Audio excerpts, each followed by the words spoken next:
I know that there's a lot of point and shoot cameras out there. If you start looking, it's going to be pretty bonkers. And this one probably isn't at the top of your list. I was gifted this camera from a youth group that I used to work at.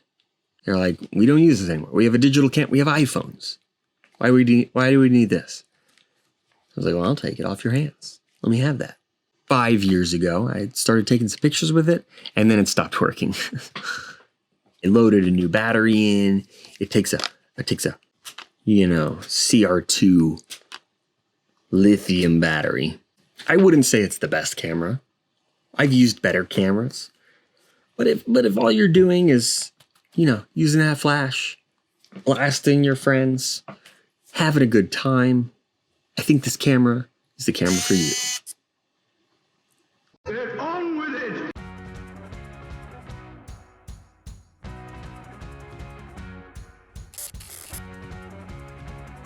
One of the first things you might want to do with your new point and shoot camera is check out the zoom. If it has a zoom, boy, it's got a zoom. Yowza. This camera goes from 38 millimeters all the way to 140 millimeters with an aperture that ranges from 4.8 all the way to 12 through the zoom there. The good thing you got a flash, because f12, that's pretty crazy.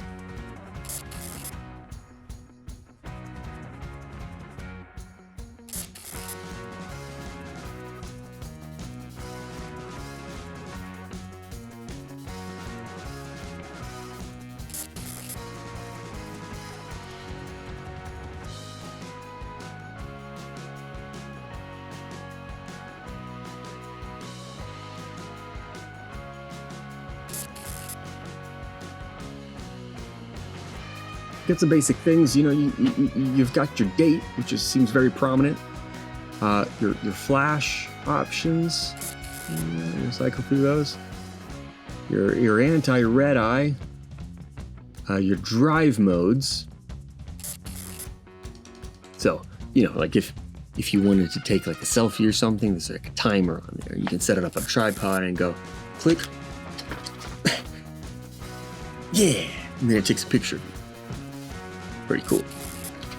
Or your remote, which I don't have anymore. I think I threw it away. Or maybe I never had. I don't know. And then you have your autofocus drive, which spot and mountains. So you have spot and mountains. Want to take a picture of a spot or of the mountains? You got a button for that. And then the next thing over here is your 3 trees versus 1 tree.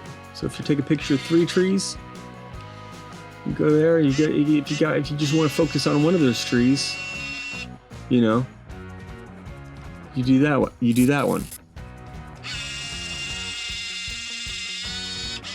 On the back of the camera, you got your diopter focus, which is when you're looking you look in there, you can change the focus of it.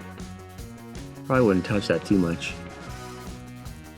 Got 2 little lights here. They tell you when autofocus is working and when the flash is going to go off. When it's like, hey, it's dark, I need to flash. It's like, hey, blink, blink, just letting you know.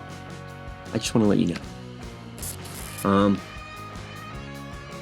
It has this nice prominent switch between a frame. It's like a square and a P. P stands for panoramic. So you get your normal frame here, then you switch this, and check this out. Look at this.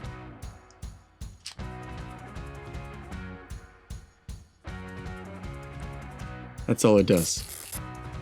Just puts 2 little black bars down. Just maybe don't use that. Maybe don't use it. Just fix it in post. You got your on and off switch, and it's DX coded, so you don't have to worry about that. It'll figure that out for you. And everything else is pretty automatic. I had a fine time shooting this. I'm new to carrying around a camera and another camera, and filming, and talking when I'm filming a thing. So I didn't do that. this footage isn't very good. But I got some photos to show you from this camera. I shot on Fuji Superia 400, which I picked up at a Walmart down the street from myself. So would I recommend this camera? Well, if you're getting it for free, yeah, just go ahead and grab it. See if it works. The lens isn't too sharp, but it works. It works, it finds focus. And I mean that zoom, you know? Will this be my go-to point and shoot camera? No, it won't. You know, I actually have an Olympus stylus, and it's a joy to shoot.